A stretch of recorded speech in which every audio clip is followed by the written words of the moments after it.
Hello everyone. So in this video, we're gonna do first impression and maybe first frying experience using a deep fryer.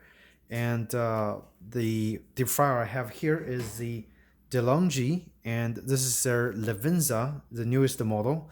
The model number is D44528DZ, and this is a actually digital deep fryer. So as you can see, there are no knobs. It's just a couple buttons with a LCD display. It's fully stainless steel construction, and the reason I bought this deep fryer is because it actually features a very cool, as you can see, there's a little sprout over here, the easy clean feature of the deep fryer, which is you have the sprout over there. You can drain the oil really quickly, and then all the parts are removable and fully washable, except of course the digital frying unit, which is right over here, that you can only clean with a damp cloth. So at the first section of the video, I'm just gonna show you guys what it looks like and how large it is. So as you can see, my palm is over here, so it's about like 2 palm size. It holds 4.5 liters of oil, and I think that's the standard capacity for most of the home deep fryers.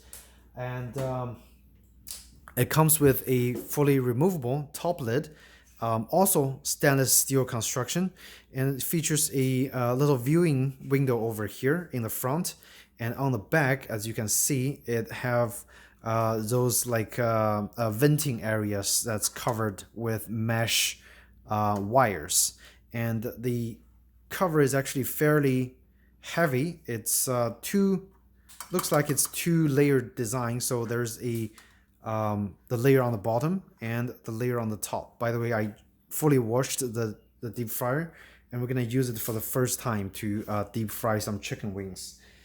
So this is a top cover.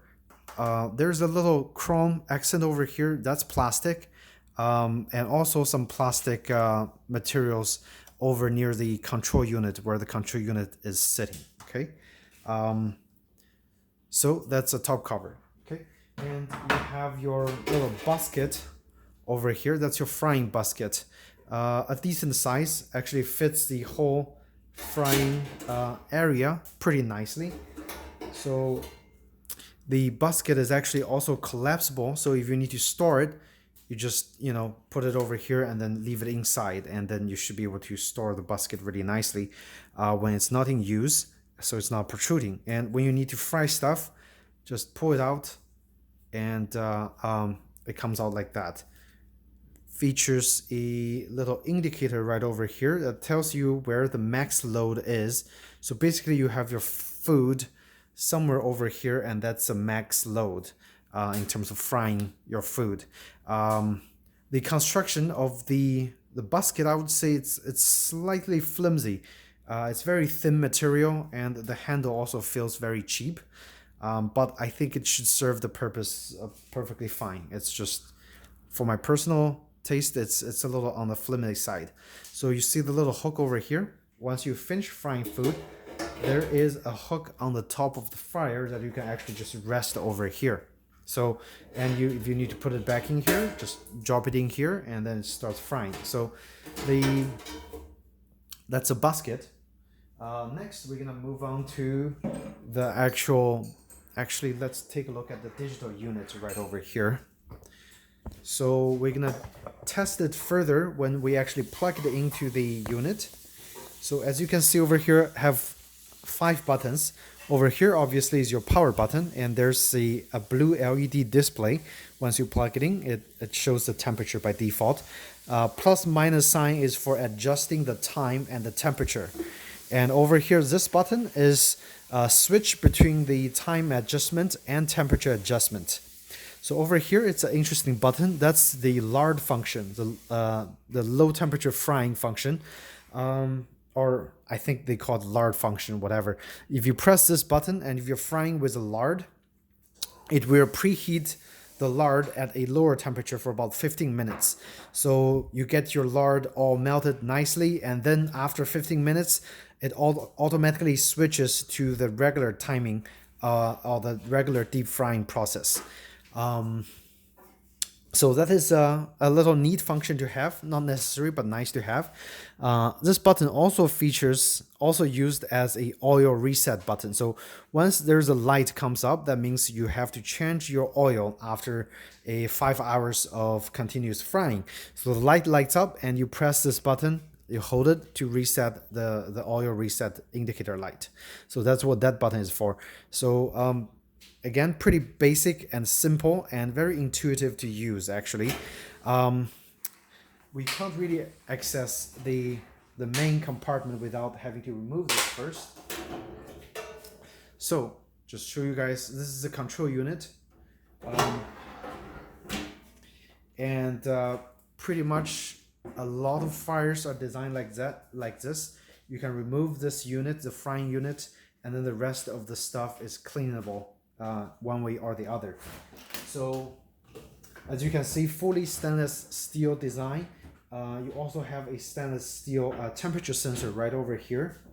Of course, the sensor goes in to the control unit, and on the back of the unit is of course the specs and some other things, but there's a interesting reset button. So what this button does is, if your fryer somehow malfunction, you don't have any oil in it, or you accidentally bumped the power button, it starts to heat up, and this reset button is used to, when the control unit goes into a protective feature, it shuts itself down, and you wouldn't be able to press the power button to bring it back up. That's when you have to press the reset button to bring the frying unit back online. Okay, so that button is actually purely for safety reasons. So they have a safety automatic shut-off function built in to the digital unit. So you shouldn't be able to, make your house catch on fire when using this fryer. Another really nice feature is the that's what I like, but some people doesn't really like this. It's a safety release, so it's very easy to actually bump into the wire and then detach it. That is to prevent the fryer from moving around when someone actually bumps into it, and then all the it might cause some sort of serious burning accident or like even fire hazard. When you bump this, the power automatically shuts off and detaches from the fryer. So that's another of the really nice safety features that is built into this DeLonghi deep fryer. So that is a control unit. And by the way, this is 110 volt regular American standard voltage. It's not 220 volt. The power wattage rating is 1800 watts. So it's a pretty powerful fryer. 1800 watts for 110 volts is probably on the at the top end of how much power output you can expect from a regular wall outlet on your wall. So with the digital control unit we just reviewed, we move on to the oil holding compartment, which is also removable and very easily cleanable. So you remove it like that by tilting it with the back out a little bit, otherwise it's gonna hit the front of the deep fryer. So you remove that and you have this oil bowl right over here. I think it's stainless steel, quote me if I'm wrong, but on the front is the really nice oil release or oil drain plug right over here. You have a little valve on the front, so you can turn it to open it and then turn to close it once the oil is fully drained. Inside, you can see it's got a mesh protector over there, so you're gonna have a fairly clean oil draining from the valve once you finish your frying session. Okay, so also this mesh is removable, so you can just pull it out. Show you guys. And if you need to clean it, you just pull it out and clean it and then put it back in there. Okay, so always nice to have. And the bowl is very nicely shaped. If you look at the shape of the bowl on the bottom, it's designed to have the oil all falling down to this area, so you can actually almost completely drain this whole bowl. There is a marking for the max and minimum. You have to look from inside, max and minimum. That's where you need to put your oil. You need to always make sure your oil, without anything, the basket inside is at the maximum level, and never go over the max, because if you have food in there, it might the food submerges and the oil might sprout, once if you have too much food. And never go under minimum, because then that's not enough oil for deep frying, and the temperature fluctuation is going to be too much, okay, when you're frying, when you're deep frying anything. So the key word here is temperature stability. So the reason to have a deep fryer like this is you can have your temperature fairly consistent, and the amount of oil in there is going to keep the amount of food, designated amount of food in there, have a very nice and consistent frying time when it's sitting in the deep fryer, okay? So in the front you can see the little hook over here. That's for hooking your basket when you finish one frying section, or you're doing stages of the frying. You can have the basket over here to drain a little bit before you start the next frying section, okay? So with most of the stuff out of the way, this is the actual outer layer, stainless steel casting, I would say, or like the exterior cover. So this part itself, again, to my standards, is a little flimsy. It's very thin metal. As you can see, it flexes around. So the only part that's very heavy duty is the actual oil bin and maybe the top cover, okay? This part very flimsy, but again, you just need to use it to hold the container. And you have two handles, one in the front and one on the back to grab it. You also have two side handles to grab it like that. So I prefer the side handle because it's actually quite balanced when you have everything in here. Little window in the front for you to, without moving the bowl, to drain the oil in the fryer, okay? So let's just put everything back here. And as you can see, this is much heavier gauge steel, and this is just rolled sheet metal, okay? Also, a couple of things I want to mention before we actually go into the frying is the construction quality of the, again, pertaining to the construction quality. So when holding the top cover, I noticed that because this part is sheet metal, it's very easy to cut your hand. So if you move the thing, if you want to move the top cover, always grab the plastic area, because the edge of this fryer from even the top and also from the edge over here, like all the edges are very sharp. So you have to be really careful not to cut yourself on this deep fryer. Granted, it's a really nice construction. I mean, all stainless steel, which is really good to have on a deep fryer. You don't want any stamped regular steel that's gonna rust after you just use it for a few months. And I think this thing is gonna last for sure because of the construction quality. And I also like the reason that it have a lot of safety feature built in. So it have automatic shut off, it have a reset button once it's shut off, so you wouldn't be able to turn it back on if it had malfunctioned. And also this safety plug over here. Again, I know a lot of people doesn't like this because if they just bump it, it falls off, but really this is an important safety feature to have, I think, on any deep fryers, okay? So with that said, next section of the video, we're gonna actually go ahead and fry some stuff in here for the first time and check it out and see how well it's gonna perform, okay? All right, sorry for the bit of the mess over here in the kitchen area. I actually left the deep fryer over here on my stovetop because I have a vent directly on top. So when we're frying, it shouldn't produce too much of the steam or the smoke usually you get from without a proper vent. Okay, so I already connected the power supply unit to the back, and I'm gonna plug it in really quick. And so once it's plugged in, as you can see, it's showing 320F, and that's like the preset temp that it suggests you to go with.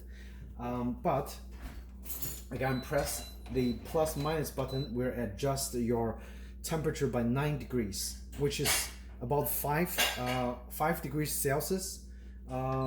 So keep in mind, this is a European model, so even though they converted the degrees from Celsius to Fahrenheit, they didn't really make it nice for American people to carefully calculate. So every time you adjust, it goes 9 degrees above and below. So you have from 248 degrees Fahrenheit to all the way up to, I think, 374 degrees Fahrenheit. So once you have the desired temperature, you're gonna press this button to set a desired frying time. So based on the instruction that it gave me, we're frying some unfrozen chicken wings. So the suggested time that they give us is about 8 to 10 minutes at 340. I think they told us. Let's see. At about 329.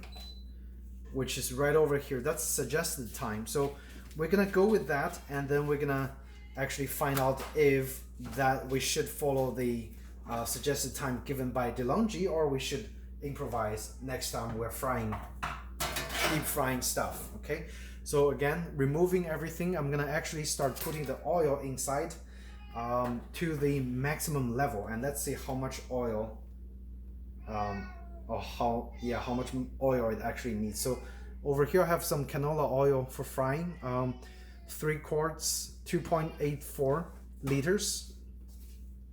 That's one whole bottle that haven't been opened, and I also have some extra in case we need it. So I'm gonna go ahead and start pouring it in there.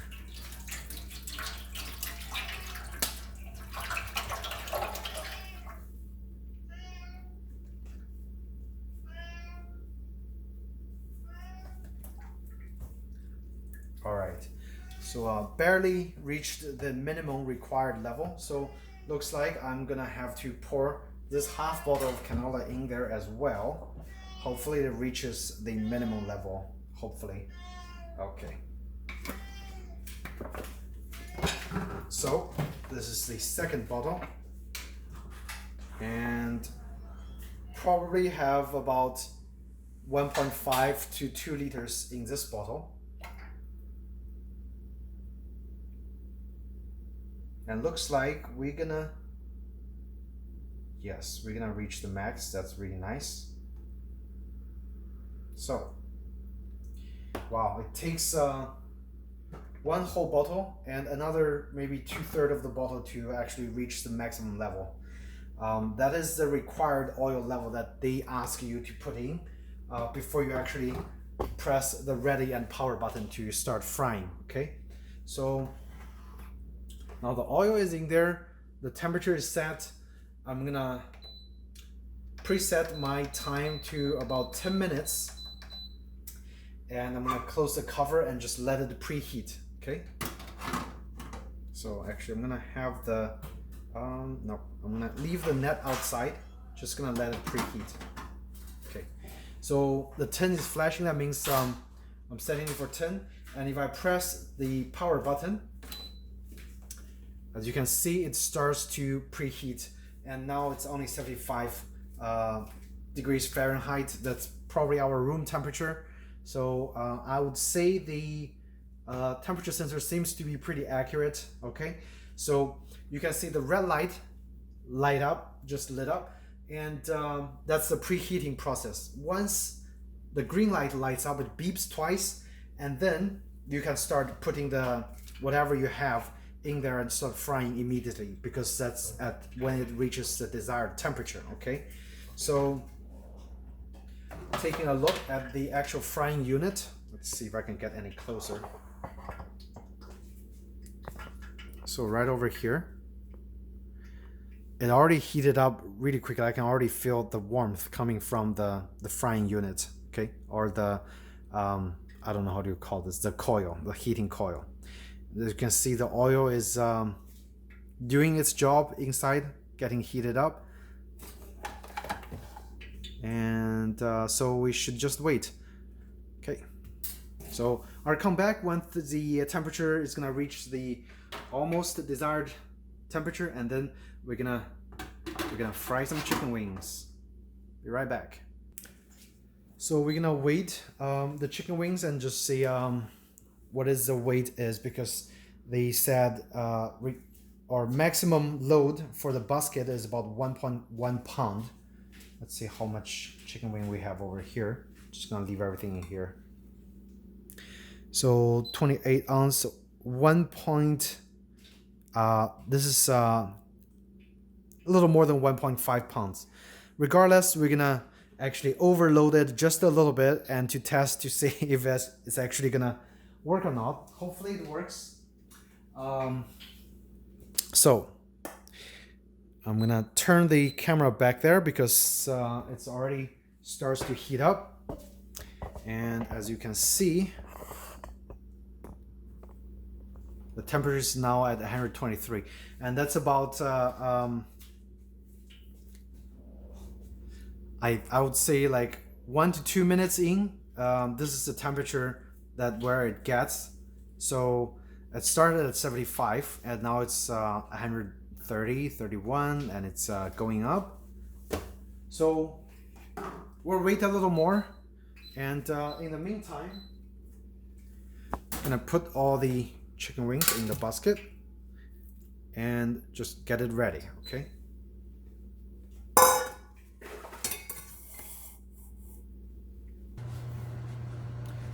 All right, so about 10 minutes passed, and as you can see, just about to reach the desired temperature of 289 Fahrenheit. Now when it says ready, I'm gonna start putting my chicken wing inside. So I used my regular thermometer to measure the internal temperature of the oil. My thermometer says the oil is actually 10 degrees higher than what is actually measured on the machine itself. So just keep that in mind. I'm gonna drop it in here.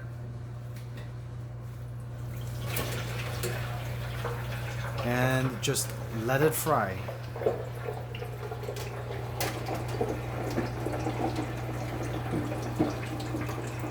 So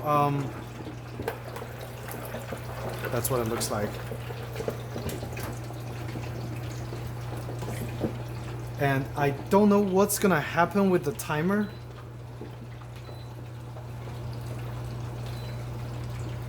Okay, so it looks like I have to press the power button to start the timer. If I don't press it, it's just gonna stay at the desired temperature until you press the actual timer over here. Lots of steam coming out from the instructional manual, says it's perfectly normal. So now we just wait about 10 minutes to have some really nice deep fried chicken wings. Okay, so just to talk a little bit, my handheld thermometer measured 339 degrees Fahrenheit when it actually said 329 over there. And also my handheld laser also said the temperature is slightly higher than what is being measured over there. So I don't exactly know which area they're measuring, or maybe they're intentionally keeping the measured temperature low, but that is something to keep in mind, okay? The temperature measured over there is different from my other two thermometers, okay? So, yep, still quite a few minutes left. Just want to check out this window. As you can see, not as much useful because of the steam from deep frying stuff, but it's good to have over there. Of course, if you want to actually check, just lift this a little bit and take a wow, looks really nice. That's some real serious frying action over there, okay? So it does produce quite a lot of steam, so make sure you have the deep fryer at an area where you have a actual heavy duty vent to suck out all the steams. Otherwise the steam is going to go into your house. Depending on how much you like humidity, it might not be a good thing, okay? So keep that in mind, and be really careful with the edge because when you actually open it, I was like opening the side and checking, and the steam actually came out from the side over here. So be really careful with the steam. It's really hot inside, okay? I pressed my record button a few seconds late. We're just at the end of the 10 minutes over here. The power is turned off automatically because we set a timer. So now I'm gonna open the cover and take a look at what the chicken looks like so right here. So this is what it looks like at the end of 10 minutes. It looks beautiful. And I'm just gonna quickly test the internal temperature. Hopefully it reaches 165 on some of the stuff. Oh yeah, it's way above. Okay, chicken is ready. Take a look. Beautifully fried, beautifully fried. Okay, so I think the deep fryer works excellently, at least for non-breaded stuff. Later on we may test and make a few more videos on breaded stuff, but in terms of non-breaded stuff, I think you can safely say that it's gonna do a beautiful job in frying those, okay? So I'm gonna just take one piece really quick and taste it, because this is the very first batch of chicken wings that we've ever fried in this deep fryer.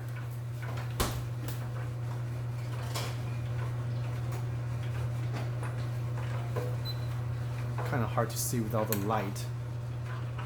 Looks really nice. Okay. So, and as you can see, I put the basket over here, so it's perfectly sitting fine there, draining. And wow. The deep fryer actually made sure that all the juice is retained really nicely inside the chicken wing, so it's really juicy and super tender. Okay. Oh, so good. So that's one benefit of using a deep fryer. There really isn't much oil actually inside the actual thing you're frying, but the oil actually keeps everything inside really nice and juicy, and you know, once you finish the frying section, everything's super tender. So at the end of the frying, it goes back to the default temperature, and all the lights actually went off. So you can start the next frying section, or you can simply just unplug the power to turn off the whole unit. And here is the beautifully fried chicken wings, unbreaded. And if you look in here, the oil is fairly clean because it's unbreaded. So, and you can see there's a thin layer of crust from where the oil level was before, when the stuff was in there. And it actually, the oil level didn't recess. It's actually still at the maximum level over there. So that's one interesting fact that we just found out. And